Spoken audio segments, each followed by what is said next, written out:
All right, we're live. Great. Well, good evening, everyone. Happy New Year. I hope everyone had a good holiday. It's January 26th. It's January 6th, 2025. It's 6:05 in the evening. This is a Board of Education, Weston Board of Education special meeting. It's the first of a number of meetings that we'll be conducting to present and review a requested operating and capital budget. First item on the agenda is the Pledge of Allegiance. If you can do that. I pledge allegiance to the flag of the United States of America and to the republic for which it stands, one nation, under God, indivisible, with liberty and justice for all. Lisa, second item is yours.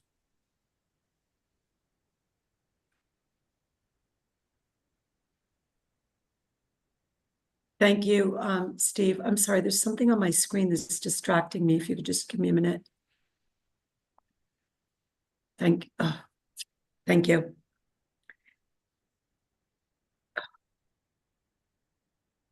Okay, thank you. Well, good evening, everyone. Tonight, our administrative team will present the proposed 2026 budget. Before we begin, I would like to take this opportunity to thank the district and school administrators and program leaders for their work over the past 3 months. The team strove to develop a budget that is thoughtful and strategic. And I'd also like to recognize our administrative support team, from Jody Saketa, Andrew Galli, and June Coriano in the central office, to the principals, executive assistants in the 4 schools. It really took an entire team to put all of this budget together. The schedule for this evening is the presentation. Tomorrow, we would welcome questions from the board. We hope to concentrate specifically on the schools. Tomorrow, we have our first board workshop. And as Mr. Aziz indicated, this is, as my colleague, Mr. Cross, often likes to say, a marathon. It's not a sprint. So we're going to go through the presentation, and then we will spend many meetings this month clarifying, answering questions, reflecting on your feedback, and striving to provide you with all of the information necessary so then at the end of the month you are comfortable with approving our budget. Our district mission speaks to our empowering each student to achieve success. This is one of the most important parts of the mission because it speaks to the commitment that we make to every individual student in the Weston Public Schools. Our schools are undeniably the centerpiece of this community, and for generations, Weston has taken immense pride in the level of personalization that defines this school district. At the heart of Weston is the unwavering belief that every learner is unique with individual strengths, challenges, aspirations, and passions. Our dedicated educators, supported by strong community partnerships, work tirelessly to ensure that each student feels valued and supported. The deep sense of care and connection sets Weston apart, reflecting both our community values and our shared investment in the success of every child. This is Josh, a senior at Weston High School. Josh has proven himself to be a committed student through his challenging coursework that include AP Micro and Macro Econ, AP US History, Latin, AP Environmental Science. Josh is also passionate about basketball. He loves the sport. In his freshman year, he suffered a season-ending knee injury. Yet he demonstrated perseverance, patience, and determination. And Josh came back to play the sport he loves and is captain of the team this year. Most importantly, Josh learned how to face challenges head on.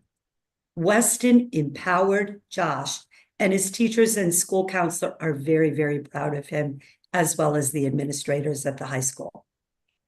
Our goal with this budget is to ensure that every dollar spent reflects both value and purpose, that it supports our beliefs in Weston's children that every one of them deserves a preferred path to success. And now I'd like to invite Mr. Cross, our Director of Finance and Operations, to continue. Phil? Thank you, Lisa, and good evening, everyone.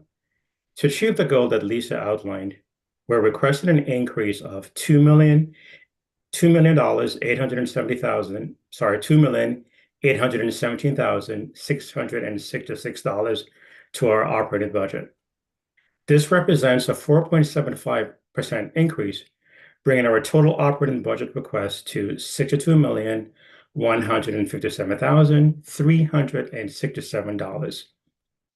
This budget reflects a balance between our stewardship of taxpayer dollars and your educational needs of our students. The pie chart provides a visual breakdown of fund allocation by cost centers.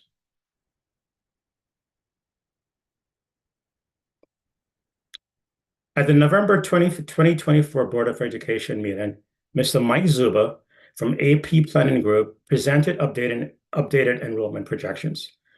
This budget is built around those projections, which account for enrollment across all grade levels and schools.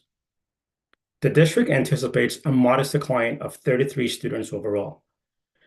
The largest decline will be at the intermediate school, with 23 fewer students, resulting in the reduction of 2 grade level sections.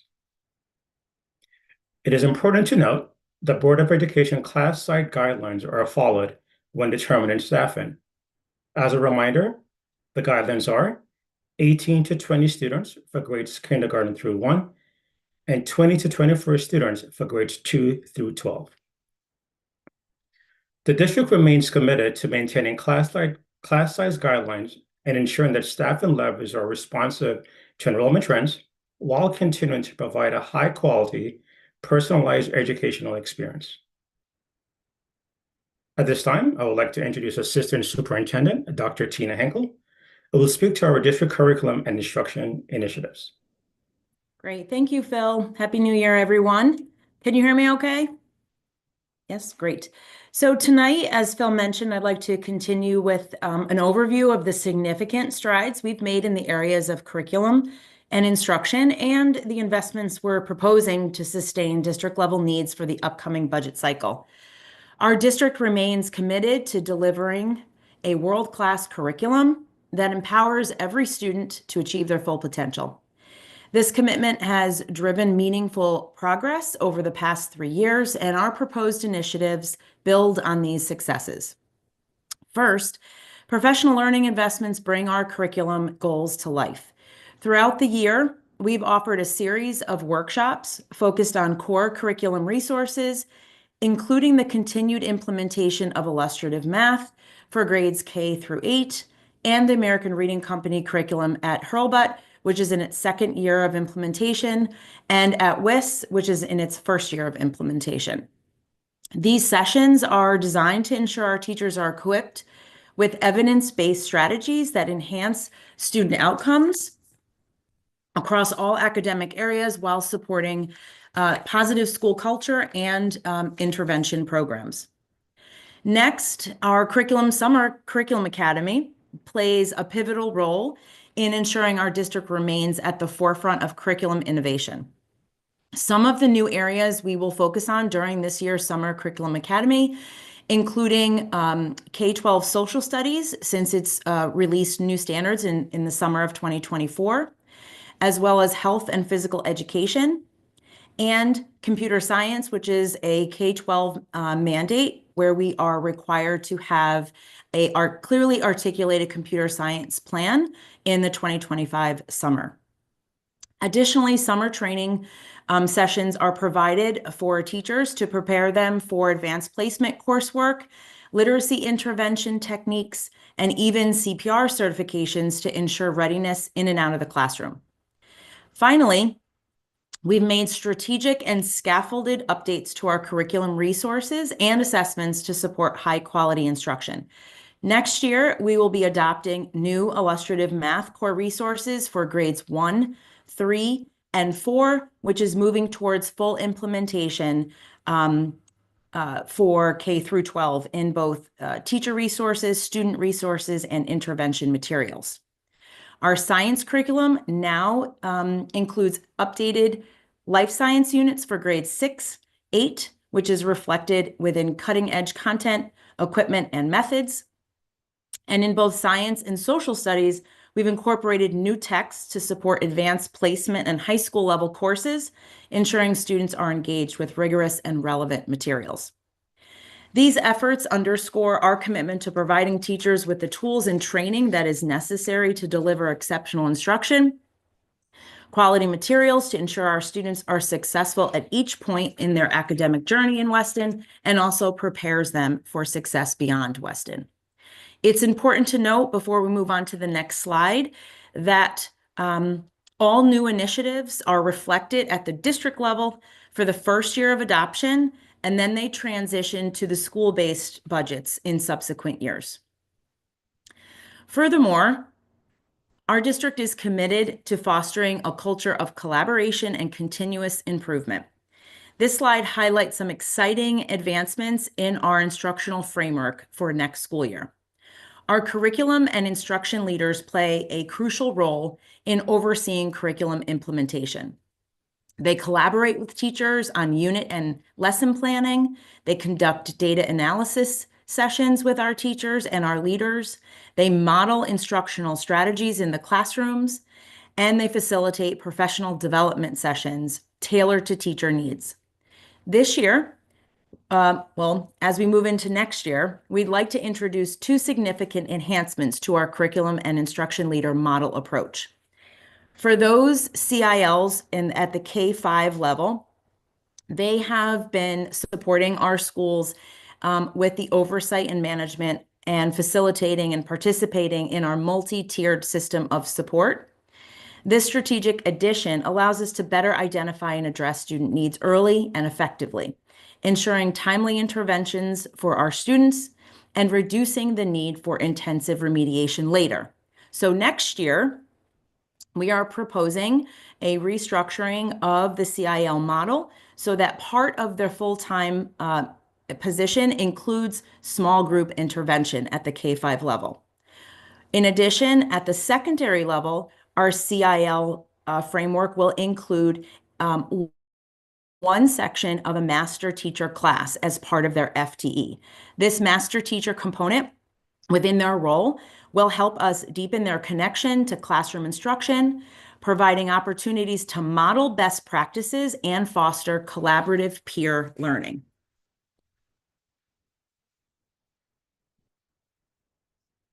To expand on our model for next year with our CIL team, as always, we want to ensure that our teachers receive the greatest amount of individualized support possible.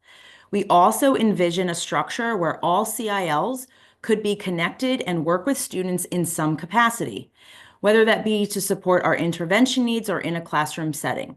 So this chart reflects our consideration to the change of the framework for next school year. When we considered this change, we looked at the number of teachers each department supported and the ability to schedule and maximize collaborative time with colleagues.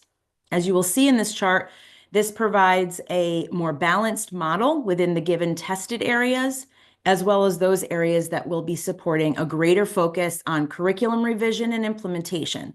These include social studies, computer science, and the growing needs of our multilingual learner population. Through these initiatives, we are empowering our educators, as Lisa mentioned before, to thrive with our students, ensuring that our teachers have the tools, the ongoing support, and collaborative networks to meet the diverse needs of our students and the evolving demands of Weston's curricula. So as we continue to strengthen our collaborative approach district-wide, it's important to see how these initiatives come to life at the school level. So to begin, I'd like to turn the presentation over to Principal Laura Kaitis, who's going to outline the school-based budgetary requests for our youngest learners at Hurlbut Elementary School. Laura? Thank you, Tina. It's a pleasure to share with you highlights from the elementary school budget. Hurlbut takes great pride in providing the entry point for Weston's youngest learners. This budget proposal supports our commitment to ensure students have strong foundational skills, a sense of belonging, and learning habits so they can thrive throughout their educational experiences. Math and reading are the backbone of our program, and this budget supports the staffing and resources necessary to implement our curriculum so that every child is successful. We are planning for 20 sections of classrooms in grades K through 2, which maintains Board of Education class size guidelines. Kindergarten registration is now open, and we will be watching the enrollment numbers closely. We are also continuing with 4 preschool classes next year, which is our model this year. We continue to emphasize early intervention services to ensure that students have those strong foundational skills in reading and math before they enter the intermediate school. The 0.8 FTE for math intervention and 1.5 reading intervention will serve students who need support in developing foundational literacy skills and a strong conceptual understanding in math. Our instructional supply budget reflects an increase to support our reading and math curriculum. Last year, the reading and math materials for our curriculum update and new programs were in the district budget, and now they will be reflected in the Hurlbut budget, which is why you see an increase in the supply line. As I highlighted on the previous slide, we are staffing neutral for our classrooms with 20 sections across K2 and 4 preschool classrooms. Our math intervention reflects a reduction of 0.8 FTE to a 0.8 FTE. Our digital learning and technology budget reflects the maintenance of our online programs and resources. Our PBIS program and PPS staff are an integral part of our healthy learning environment and social emotional learning program is maintained in this budget proposal. Our social worker and school psychologists provide daily support to our students. Our social worker plays a key role in the implementation of our social and emotional curriculum. The safety of our students is our highest priority. This budget also supports appropriate levels of supervision for lunch and recess. And it is now my pleasure to turn this presentation over to Patty Falber, principal of the Weston Intermediate School. Thank you, Laura. Good evening. Thank you for this opportunity to speak with you tonight about our proposed budget for the intermediate school.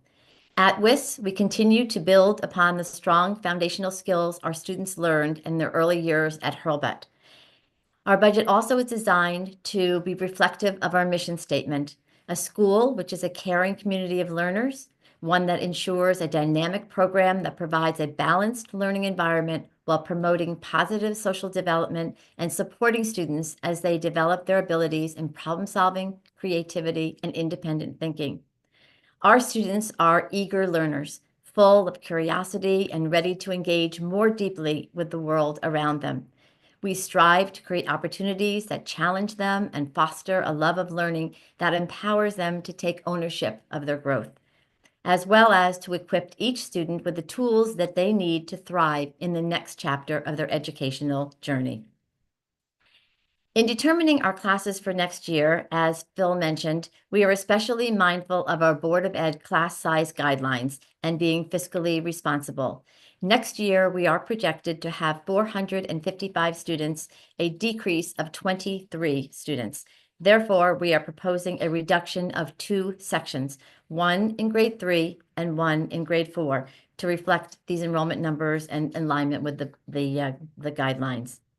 Next year, as our new reading program enters its second year at WIS, all costs for this program will be shifted back to our school budget, which will include budgeting a little over $20,000 for consumables and an additional $13,000 to purchase books for classroom libraries to expand their collections and replace worn out and damaged books. Similar to reading, next year will be the second year for the new math program in grade 5. So the cost for the math consumables for grade 5 will be shifting to this budget as well. In addition to the proposed reduction of 2 classroom teachers, there is a decrease of 0.7 special subject area teachers that relates directly to that decrease of those 2 sections. Special area teachers are music, PE, world language, and art. We are continuing to provide intervention services in both reading and math and are proposing a slight increase in math for next year. We believe it's important to provide any interventions that are necessary to support the whole child and ensure that they are well prepared for their next step in their educational journey. An increase next year in our digital learning and technology budget will be the cost to replace all the Chromebooks for the students in WIS, which are aging out and have reached the end of their lifespan. All students in grades 3 through 5 are given their own Chromebook, and these computers are used in their classrooms as well as at home in grades 4 and 5. Additionally, digital resources and programs such as School Pace and Amplify are also included in the technology budget, all of which are used to support teaching and learning. Lastly, at WIS, in addition to ensuring students grow and make progress academically, we are also especially mindful of the social and emotional needs of our students. We take pride in fostering a positive and inclusive school community. Our staff provides our students with strategies to be actively engaged in learning and helping them to understand and talk about their feelings and emotions so they are able to move to a place that lets them actively participate and be successful. Maintaining our current staffing model of a school psychologist and social worker is critical to the support of our students. To help us continue to foster a healthy learning environment and a strong sense of community and belonging, we employ a variety of initiatives and programs. Through our school motto of pride, our continued support of PBIS programs, Ruler, a program out of Yale Center for Emotional Intelligence, and the use of responsive classroom, we are able to promote a positive, caring, and inclusive school climate. In closing, we believe this budget will continue to support our students academically as well as socially and emotionally, and we believe that we have designed a budget that keeps all our students at the center of our work. At this time, it's my pleasure to turn over the presentation to Mr. Dan Doak, principal of the middle school. Thank you very much, Patty. Good evening, everyone. It's a pleasure to speak to you this evening about the proposed budget for Weston Middle School. We know that the middle school years are a critical time of rapid growth and development for our students as they transition from childhood to early adolescence. Not only do our students experience tremendous physical and cognitive changes, they are also discovering who they are and how they fit in with their peers as they continue to learn to regulate their emotions and behaviors. Weston Middle School currently serves 474 students across grades 6, 7, and 8. Next year, we anticipate a slight decrease, with total enrollment projected to be 463 students, a difference of 11 students overall. We are committed to maintaining a robust academic program for our students. This includes supporting 24 sections of core academic classes in English, math, science, and social studies, while preserving the peer teaming model that is central to our middle school philosophy. The academic workshop will continue to provide personalized, student-centered learning opportunities, allowing students to deepen their understanding of core subjects and receive additional support from their core academic teachers. In terms of staffing, Weston Middle School will see a reduction of 0.6 full-time equivalents. This includes a 0.4 FTE adjustment tied to the restructuring of general music and the introduction of additional elective options in art and technology, as well as a 0.2 FTE decrease in Spanish. We are maintaining our 1.0 FTE math specialist and making a small adjustment in reading support, shifting 0.2 FTE to the pupil services budget to better align resources with student needs. A key priority in the area of digital learning and technology is the replacement of the Chromebooks for all students in grades 6 through 8. This ensures our students continue to have access to the tools they need to engage effectively with digital learning. This budget also ensures that students and teachers have access to the appropriate educational software to support our academic goals. At Weston Middle School, we are dedicated to fostering a healthy and balanced learning environment. We will continue to support our Connect advisory program, which strengthens relationships between students and staff. and offer a wide variety of after-school clubs and activities to enhance student engagement. We remain committed to a distraction-free learning environment by enforcing a cell phone and device-free policy during the school day.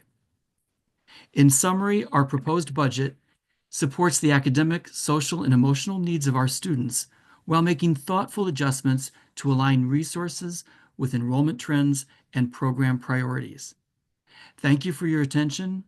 I'll now turn the presentation over to Megan Canetta, Principal of Weston High School.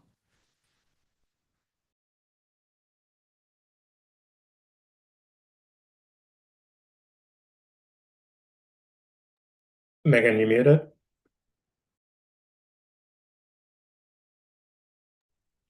Sorry about that, everybody. Thanks, Dan. Thank you, Phil, and good evening, everyone. I'm pleased to share some of the initiatives and priorities for Weston High School as we continue our commitment to providing an exceptional educational experience for all students. Tonight, I'll highlight key areas of focus in curriculum instruction while we continue to foster a healthy learning environment. Let's begin with curriculum instruction. Our primary goal is to maintain the wide range of course offerings we are known for, while also addressing emerging needs and exploring new opportunities. This includes expanding early college experience courses, which allow students to engage in college-level learning right here at Weston High School, while also having the option to earn dual credit for high school graduation and for college. To address Algebra 1 proficiency gaps that we've noticed, we're introducing a focused course on linear equations, ensuring our students build a strong algebraic foundation. This will also be the final year for our Chinese World Language program as we transition to other priorities and assess our language needs. In the area of student support, we're further developing our intervention program by restructuring literacy and math interventions. These efforts align with our goal of providing targeted and effective support for all students in need. We will also continue to support a 0.5 FTE student support specialist, a critical role in our efforts to meet student needs, which will facilitate the crucial team meetings to coordinate efforts to improve student outcomes. Along with maintaining the student support specialist, we are reallocating staffing to meet school-wide needs. This includes 2.0 FTE for our math and literacy labs. While there is an overall decrease of 1.3 FTE across curricular areas, final staffing decisions will be made in spring 2025 after student registration and course selection to ensure resources align with student interests and demands. On the technology front, we're committed to enhancing the classroom experience by replacing interactive projectors with smart televisions where needed. These upgrades will ensure our instructional spaces remain modern, effective, and engaging for both students and teachers. A healthy learning environment is critical to student success. To support this, we are strengthening our 9th grade orientation program by further integrating Link Crew push-ins with PACT, creating a welcoming and connected start for our incoming students. We are also investing in school-wide programs that promote a positive school climate and maintain our robust interscholastic athletic program. This includes a request for 2 additional assistant coaches for outdoor track and field and baseball, ensuring our athletes have the support they need to excel while maintaining appropriate levels of safety and supervision. These initiatives reflect our dedication to meeting the diverse needs of our students while continuing to innovate and adapt. The FY26 budget strategically aligns our resources to foster an inclusive, academically robust, and supportive learning environment. By addressing both immediate needs and long-term priorities, Weston High School is ensuring that students and staff thrive within a dynamic and forward-thinking educational community. And now I'd like to introduce Tracy Edwards, Director of Pupil Personnel Services. Thanks, Megan. Good evening, everyone.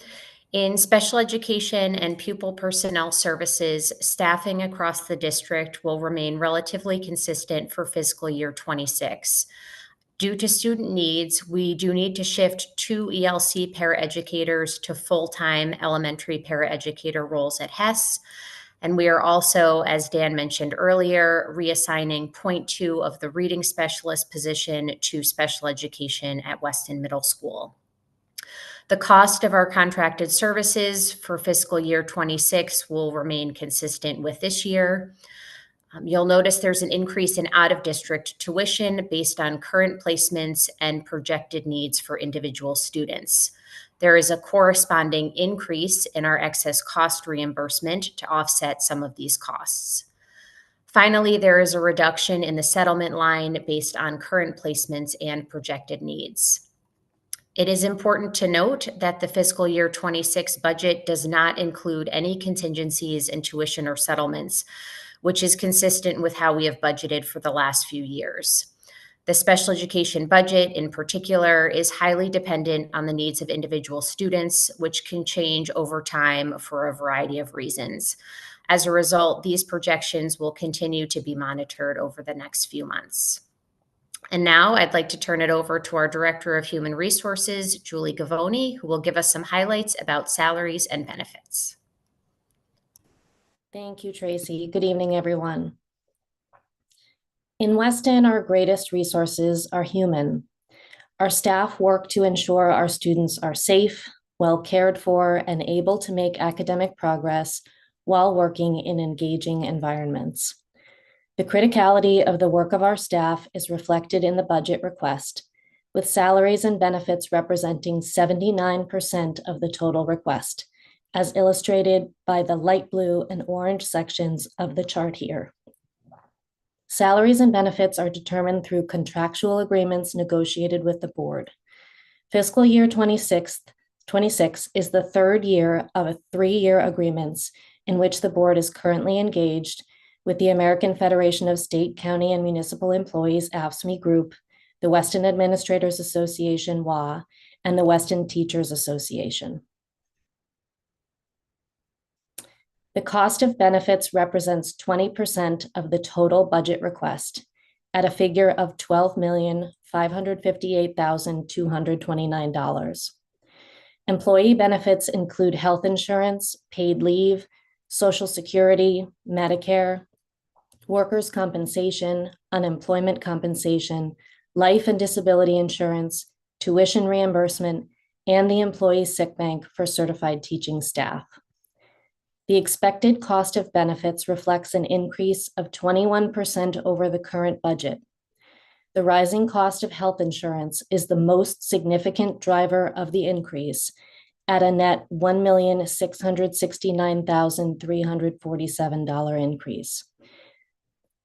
Employees of the Weston Public Schools participate in a high deductible health insurance plan with health savings account.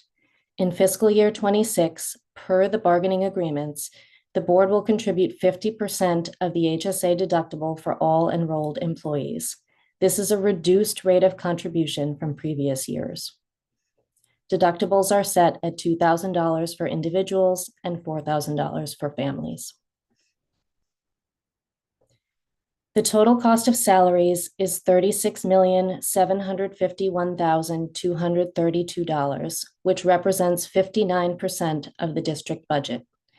This is a slight increase over FY25 of $307,154, which is reflective of projected changes in staffing as outlined by my colleagues. The district's ability to provide an exemplary education honoring the unique needs of every child is dependent upon the staff and the investment we make in their work. The fiscal year 26 salary request is based on contractual obligations per the 3 unions' existing collective bargaining agreements and a revised staffing model that reflects both reductions and reallocations proposed to maintain fiscal responsibility while working to best meet the district's mission, vision, and strategic goals. Per the collective bargaining agreements established for the 3-year term 2023 to 2026, the district is obligated to budget for salary increases as follows. For AFSCME, a 2.5% general wage increase plus step movement for all employees not at the maximum step. For WTA, a 0.77% general wage increase plus step increase for all employees not at the maximum step, and a 2.5% general wage increase for employees at maximum step. For the WA, a 2.5% general wage increase. Salary increases for employees unaffiliated with a union typically mirror those of the parallel bargaining units. District-wide administrators mirror the WA at 2.5% GWI, and unaffiliated support staff mirror AFSCME at 2.5% GWI. At this time, I would like to introduce our Director of Facilities, Michael Del Mastro, who will provide some highlights from the capital budget proposal. Thank you, Julie, and good evening to you all. The initial request for the 2026 capital budget is $1,016,000. Security continues to be an important focus, as this is year 2 of a $330,000 request. This list reflects our commitment to maintain the improvement of our campus infrastructure, which we all know is critical. The district-wide energy efficiencies align with our sustainability efforts to lower our carbon footprint. As always, this capital plan is fluid because we must be flexible when unforeseen needs arise. Thank you all for listening. And now, for the conclusion of our presentation, I will turn this back over to Lisa Barbiero. Thank you, Mike. So this is Eliza. Eliza and her family moved to Weston from New York City during COVID, like many families.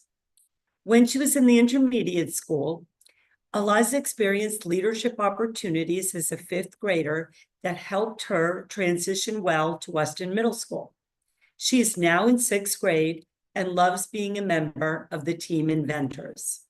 Eliza plays the violin in the orchestra. She studies French and plays lacrosse for Weston. At Weston Middle School, she's a diligent student. The support and encouragement of all of Eliza's teachers over the years have instilled in her a strong work ethic and confidence.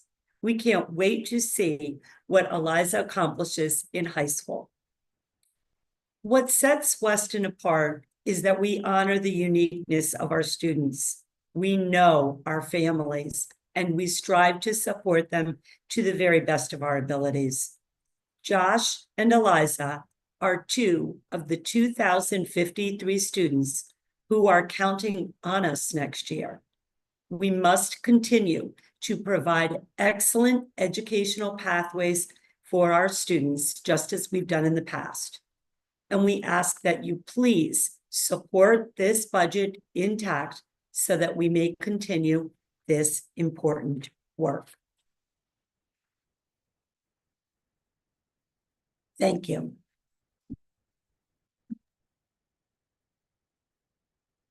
So, at this juncture, I'm going to ask the board a question about how we'd like to proceed going forward. You know, tonight kind of sets the base for the future conversations we're having. You know, we have another meeting scheduled for tomorrow morning. And I guess I'm asking if we want to start asking questions now. Do we want to consider what we heard this evening that was presented by all the principals and all the administrators, and then use tomorrow to continue to listen and then submit questions to Lisa? I think if everyone remembers the last budget cycle, we all, as well as the public, submitted questions on the budget, and Lisa and her team researched them, answered them, and posted them on the Board of Education website. So, you know, I'd like to take everyone else's guidance here. Go ahead, Lisa, I'm sorry.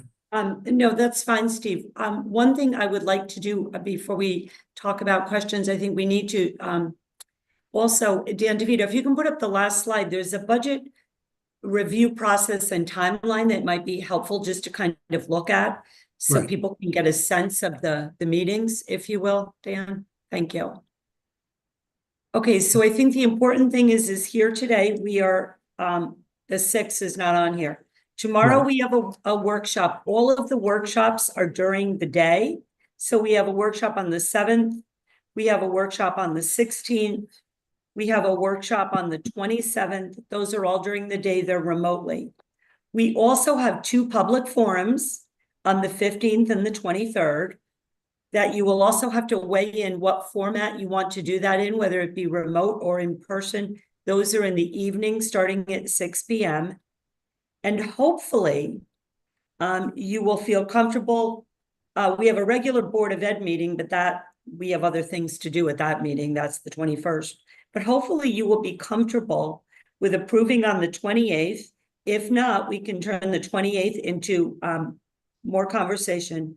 But by the 30th, we hope that, you will be in a position where you can adopt the budget. So I just kind of wanted to provide that background. The other thing about questions is, on the questions, it says by the 10th, written questions submitted to the superintendent. I believe, I sent you an email over last week. When you have a question and you start going through this, I encourage you to contact me directly in an email, because look, we've produced a lot of documents. It takes time to answer the questions and gather the data. And the more we can do as we go, I think it's very helpful for us. And we also want to make sure that, as Phil said, this is a marathon. We have over the next 3 weeks, basically, to provide you with all of the information. So you can start by asking questions tonight, or you can talk about what are the themes that you're going to be looking at. Tomorrow's workshop, we would really like to focus on the schools, if possible, because it's very difficult to tie up our building principals for huge chunks of time during the day. As you know, sometimes things come up, and while we do have an administrative team at each building, we kind of wanted to focus on the schools tomorrow.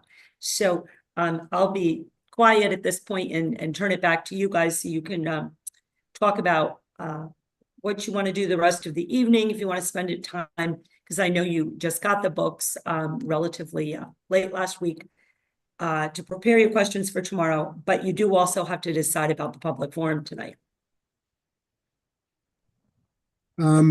Well, let's talk about the public forum first. I guess the question, do we want to hold it in person? Or do we want to hold it remotely? Or do you want to split, do 1 and 1? That could be a possibility as well. 1 and 1. Yeah. I'm certainly in favor of holding at least one of the meetings in public. And I'm certainly totally amenable to holding both of them in public. It's a major part of the overall town spending. I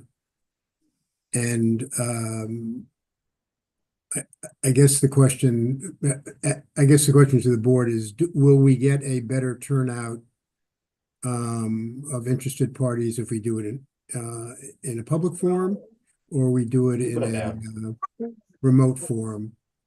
Steve, I think if we do 1 and 1, we give opportunity to both users. For some, they need a Zoom call because then they can participate in the evening on their drive home or wherever they are.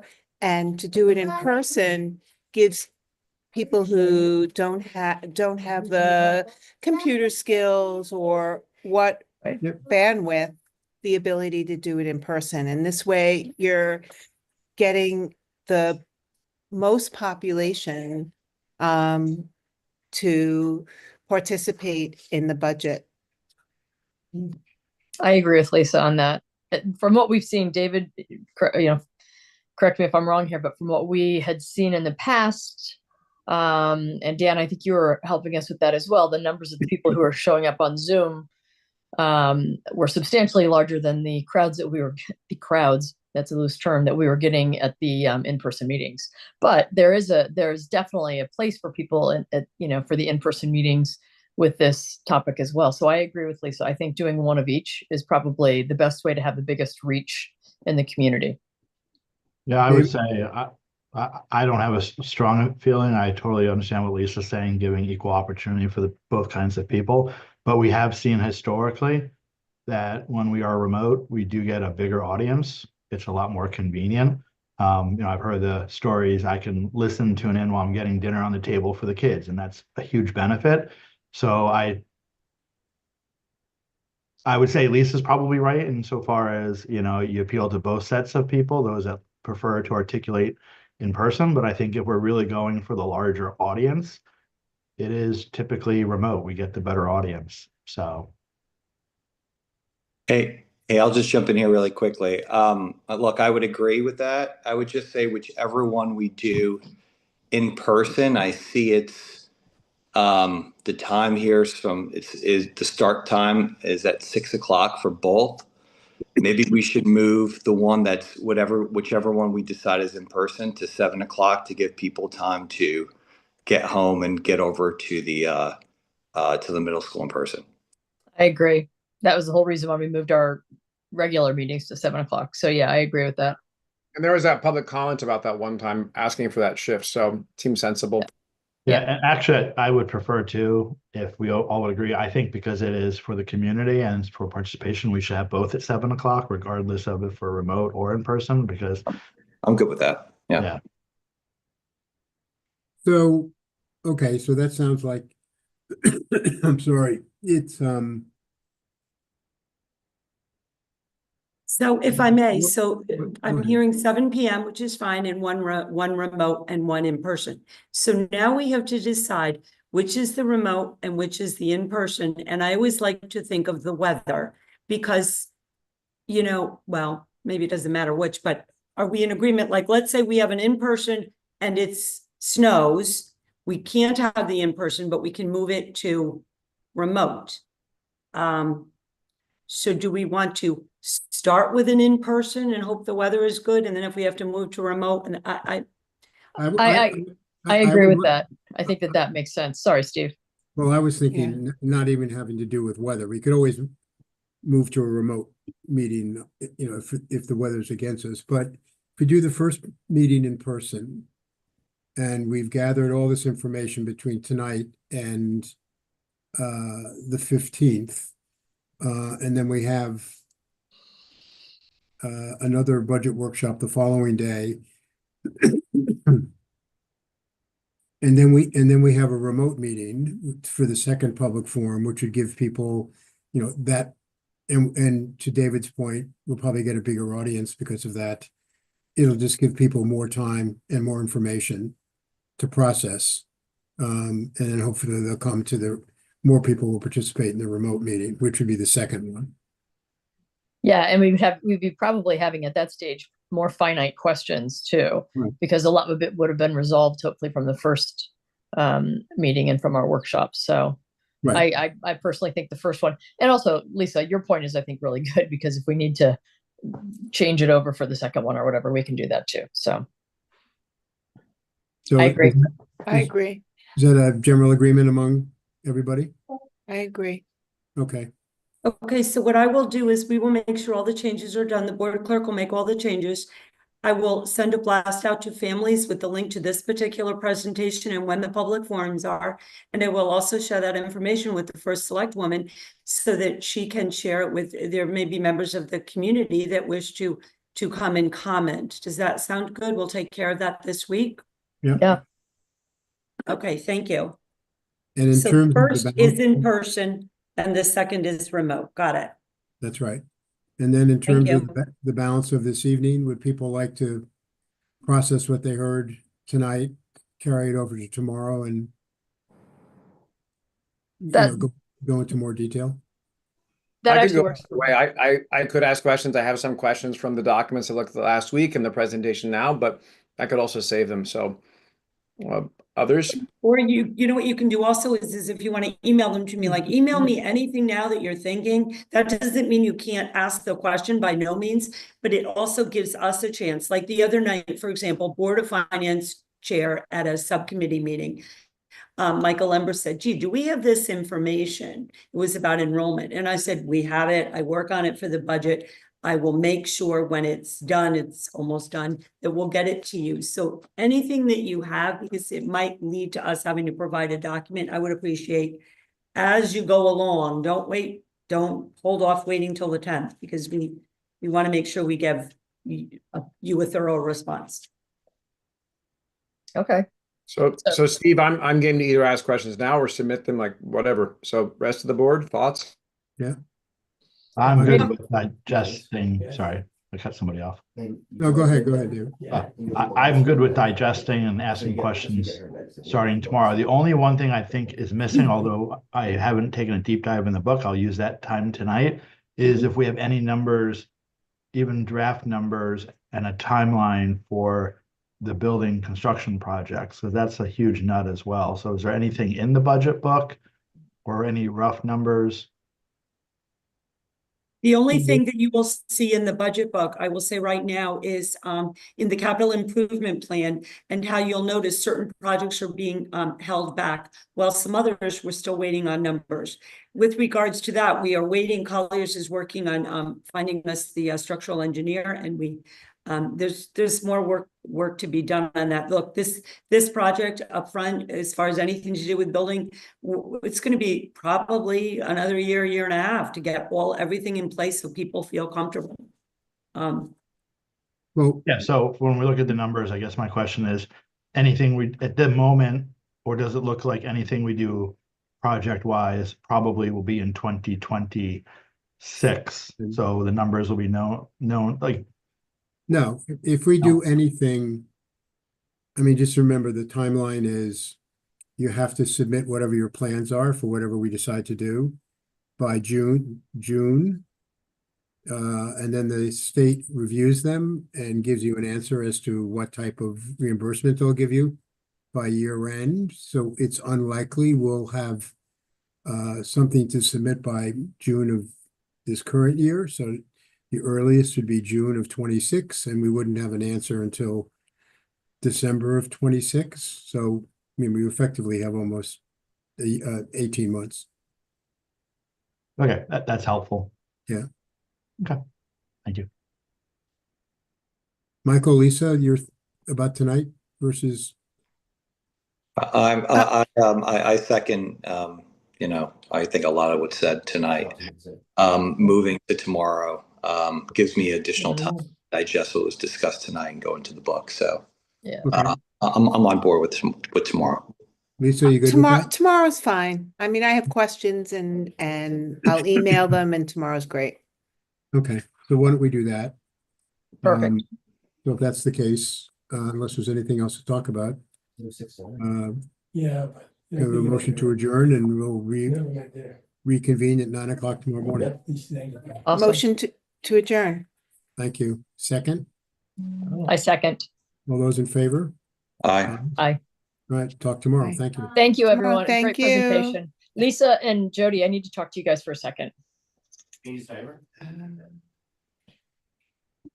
sounds like.